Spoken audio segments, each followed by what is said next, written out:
Hey guys, what's up? It's the Culture Detective here investigating your favorite albums. And today it is June 4th of 2022, and because it has been 33 years since the incredibly tragic Tiananmen Square massacre, I would just like to take a moment before I start reviewing this album. A moment of silence.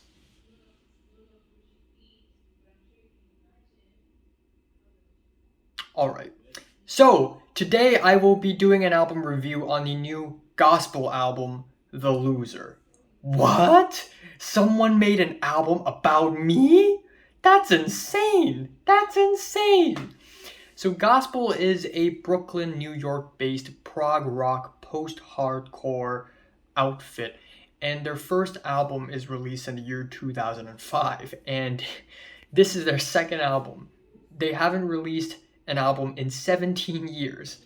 So they have returned, and man, this is such a majestic and powerful return because this album is actually one of my favorite albums of the year so far. This is just amazing. It's thunderous, it's explosive, it's ambitious, it's dense, it's rich, it's filled with emotions and very well written poetic lyrics. It's just exactly right up in my alleyway. The album starts off with Bravo, which is a very fiery album opener with organs or maybe keyboards that sounds like organs, but given that the band is called Gospel, it wouldn't be surprising to hear some organs in this album. And then we have the intensive drums, the dynamic guitars, the very intense growls, the constantly changing chords, and the guitar riffs that are just climbing and climbing. Kind of like a Rush album, but more modern, more updated maybe. And we have lyrics on this track dealing with growing up and changing, or at least that's how I speculated. Right off the bat, it is already really amazing. But the next three tracks are just one insane roller coaster after another. We have Deerghost, which has this really shimmery, crunchy, dystopian guitar riff in a 9/8 time signature, and then when it reaches the pre-chorus, it has these climbing arpeggios in the verses, and it just becomes super exhilarating, super dramatic, super intense, super epic, and it's just insane. And I also really like the lyrics where it sort of deals a little bit with what's real and what's not. We have lyrics like, "The unreal is everything, where the real ceases to be. I demand to speak with the author of this universe about some things that are bothering me." Then we have the track Hyper with the new wavy synths, sort of combined with these epic organs.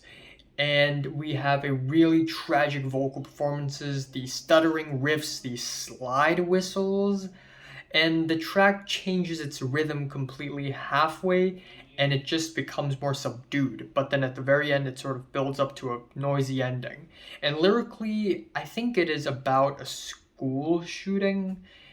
Maybe I'm wrong, maybe I'm just being affected by the recent news that's playing on the TV and everywhere on different media sources because of the constant shootings that's happening in America every few hours or so. Like, Jesus. But like lyrically, it really alludes to that. I burst in through the door on the break, line them all up, and I'll shoot them all down. It's quite heavy. Then we have the track S.R.O with the sci-fi keyboards. That reminds me a lot of something like Muse would do. And S.R.O, I don't really know what S.R.O means. I did some research, and the only definition I could find is standing room only, and it sort of refers to a single bed apartment, a small room of sorts that old people live in.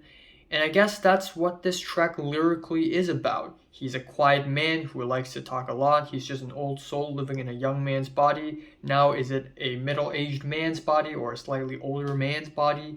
I hope you realize you're a bastard, but your father's still around, and his straight white version of events isn't how this shit goes down. And then at the end, all my enemies, they are imaginary. All my demons, they are real as day. So it's almost like a POV, or maybe in the last leg it's the POV of an old guy who is still living in the past, who has these very dated political ideologies and who just lives alone. And it's sort of this very sad story of an old dude. And I love the instrumentals with the watery riffs, the scratchy guitars, and the solo at the end. It just sounds like an ugly whine. It sounds like an ugly cry.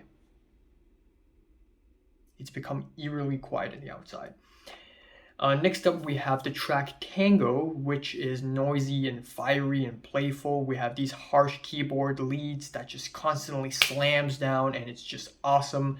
And then in the second half, the track sort of quiets down a little bit, but it does get a little repetitive from there on out. Then we have... What the fuck just happened? I don't know what the fuck is happening outside, I swear to God. Like it was really noisy. Okay, so an hour ago, I was going to film, but then there's noise outside, and I'm like, okay, I'm going to wait it down. And then finally, the noise has quieted down, and then it sort of returned again, and then now it's just completely gone, like not a single sound, and I'm beginning to be a little worried. It's like reverse psychology. I'm being paranoid right now. Okay. White Spaces is a slower track with riffs and chords that the genre is more familiar with. And the whole track is really emotive and dramatic, and I really like that, even though I wouldn't say it's a highlight on the album or anything, but I still think it's a really solid track. And then we have the last two tracks, which are just amazing. We have Metallic Olives, which is an amazing, multifaceted prog rock epic. And even though it's 6 minutes and 13 seconds long, it's not long enough. I want more from it. It starts off with these apocalyptic guitar chords, and then the whole track goes through several key changes with chugging riffs and these 70s jazz fusion keyboards, and then at the end it gets really harsh and noisy. It's just a roller coaster ride. And the album ends off with Warm Bed, which is a bit of a moody ending with some sci-fi keyboards that feels like they came straight out of the 70s and 80s. And once again, we have very sad and dejected and lonesome lyrics, and the guitars and the drums really reach an explosive climax. And it is as overwhelming and as epic as an ending of an album like this can get. So yeah, I like this album a lot. I think this is fantastic. This is one of the most exhilarating, dramatic, epic, heart-crushing, brain-smashing, dramatic, emotional albums of the year so far. I think it's really impressive what they did here, and I really like it. I really do. My favorite track here is S.R.O, I think. Deerghost is my favorite. My least favorite is Tango. I'm giving Gospels The Loser strong 8 to a light 9 out of 10. So, have you listened to the latest gospel album? For what it and rate it, like it, and subscribe if you want more. And thanks for watching. Yes.